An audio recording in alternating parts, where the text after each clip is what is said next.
Occasion ఏదైనా location ఎక్కడైనా తెలుగువారి వేడుక అంటే ఆలివ్ మిఠాయి ఉండాల్సిందే. మిఠాయి అంటే ఆలివ్.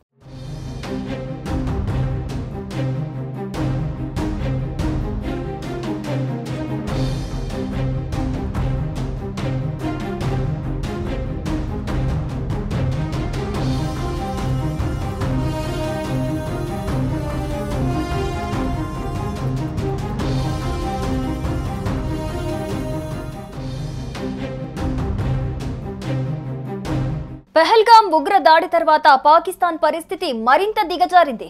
ఇప్పటికే తీవ్ర నగదు కొరత, ఆర్థిక సంక్షోభంతో కొట్టుమిట్టాడుతున్న పాకిస్తాన్కు భారత్ విధించిన పహల్గామ్ ఆంక్షలు కూడా తోడవటంతో మరింత సంక్షోభంలోకి కూరుకుపోతోంది. భారత్తో ఏ క్షణమైనా యుద్ధం ప్రారంభం కావచ్చునన్న వార్తలతో ఆ దేశ ద్రవ్యోల్బణం కొండెక్కింది. ఇప్పటికే ఆహార పదార్థాల ధరలు ఆకాశాన్నంటుతున్నాయి.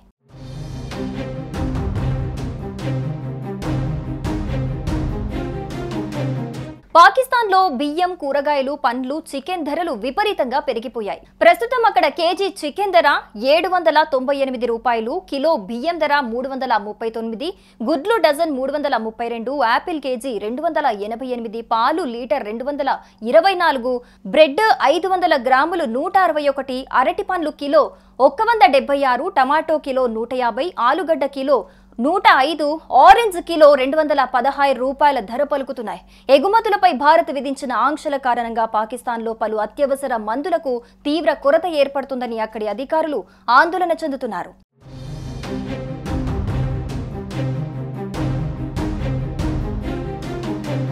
ఆకలి చావులతో అలమటించే పరిస్థితితో కొట్టుమిట్టాడుతోంది. ఆహార భద్రత లేక కోటి మందికి పైగా పాకిస్తానీయులు ఆకలితో అలమటించే ప్రమాదం ఉందని అంచనా వేస్తున్నారు. ఇది చాలా భయంకరమైన పరిస్థితి. పాకిస్తాన్ ఆర్థిక భవిష్యత్తు చాలా నిరాశజనకంగా కనిపిస్తోంది. ప్రపంచ బ్యాంకు అంచనాల ప్రకారం గ్రామీణ ప్రాంతాల్లో వాతావరణ మార్పుల ప్రభావం వల్ల వరి, మొక్కజొన్న వంటి ప్రధాన పంటల ఉత్పత్తి చాలా వరకు తగ్గిపోతోంది. ఇది ఆహార కొరతను మరింత తీవ్రతరం చేసి ఇప్పటికే దారుణంగా ఉన్న ఆహార భద్రత లేమితో అల్లాడుతోంది. ప్రస్తుత ఆర్థిక సంవత్సరంలో కోటికి పైగా పాకిస్తానీయులు ఆకలి ప్రమాదంలో ఉన్నారని, వ్యవసాయంపై ఆధారపడిన గ్రామీణ ప్రాంతాలు అత్యంత దారుణంగా ప్రభావితమవుతాయని ఈ నివేదిక పేర్కొంది.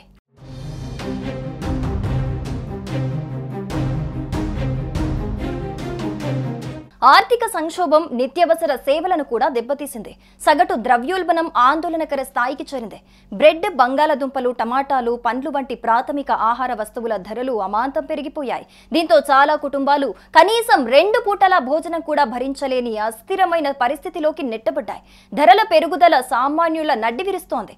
ఇలాంటి దారుణమైన ఆర్థిక పరిస్థితిలో పాకిస్తాన్ సతమతమవుతూ ఉండగా పొరుగు దేశం భారత్తో ఉద్రిక్తతలు మరింత తీవ్రమయ్యాయి. భారతదేశం తీసుకున్న నిర్ణయాల ప్రభావం పాకిస్తాన్ స్టాక్ మార్కెట్ పై కూడా స్పష్టంగా కనిపిస్తోంది.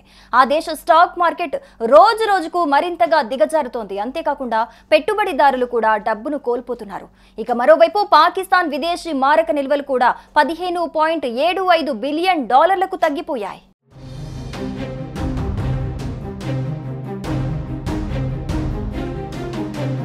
2023 సంవత్సరంలో భారత్, పాకిస్తాన్ మధ్య అట్టారీ, వాఘా సరిహద్దు ద్వారా దాదాపు 3800 కోట్ల విలువైన వాణిజ్యం జరిగింది.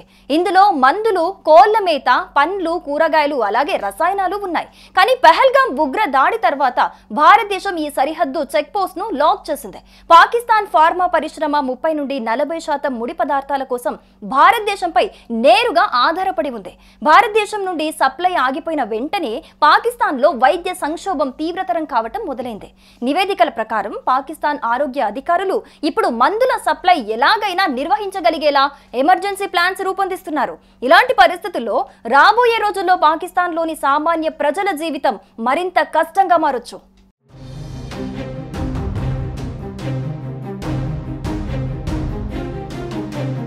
సుమన్ టీవీలో మీ పర్సనల్ అండ్ బిజినెస్ ప్రమోషన్స్ కోసం కింది నెంబర్కి కాంటాక్ట్ చేయండి.